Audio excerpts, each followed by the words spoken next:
I'm fitting some extra wide base cabinets today. This one's got an oak storage box for logs in it. The one over here is a more standard triple door unit. We have methods for these which I'll run you through, and if you want to know more about how to make them, I've also made blueprints available, so watch to the end or look at the links below and you'll see where you can find those. The cabinets are made from 18mm thickness board in the workshop according to the plans. They're brought in, they're levelled on black feet, and they're secured back to the alcove with these metal brackets. There's a set of components which come together on site. They're pre-sprayed. You can use the same approach if you wanted to paint on site, or if you wanted to hand paint in advance, however you want to do it. That one I've already scribed. I've measured off and scribed. That'll go tighter with a little push. And this is the standard method that I have, where that will overlap the carcass, and an inset hinge or a cranked hinge will throw the door in a little bit. So you get that nice thick look there, but you regain a little bit of space in the cupboard because it's overlapping the carcass rather than sitting outside it.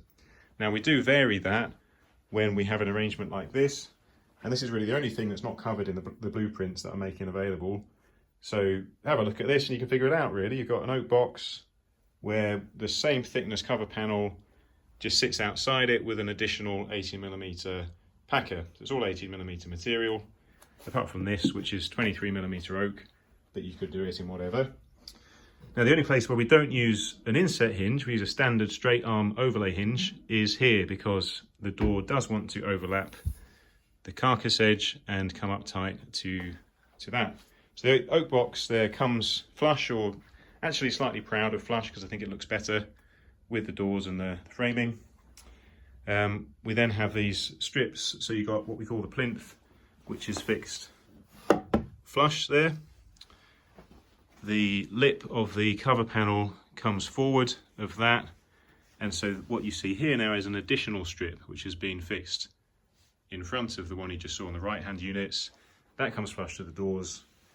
Another scribe strip will be fitted here, and the advantage then of revealing the carcass, as we do with those inset hinges, is you have a face to fix to.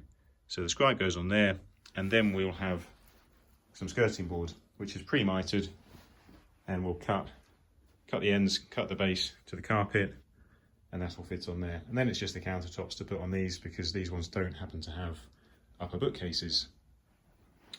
Sometimes we cut out precisely for sockets and remount the faceplate, depending on the customer's priority. Sometimes we'll just cut out, as we have done here, with a bit of tolerance, so you can access the sockets on the wall. The doors that we're fitting today, we've had them made up by CNC from solid panel, 22mm doors, 12mm panel dropped in tight at the back, and a pine moulding.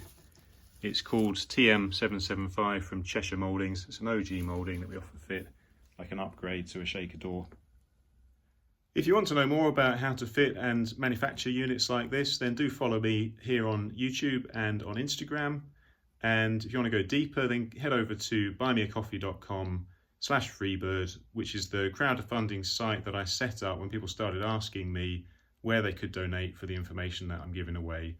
It's grown, and I now have a membership option, and a reward for members is the set of blueprints that gives you a lot of detail about materials, methods and hardware for this type of work.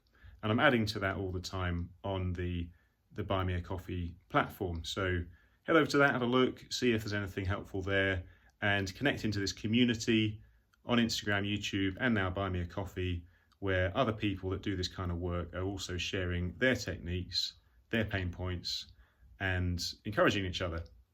There's also a podcast, so look out for that too if you're new to all this. Okay, thanks for watching.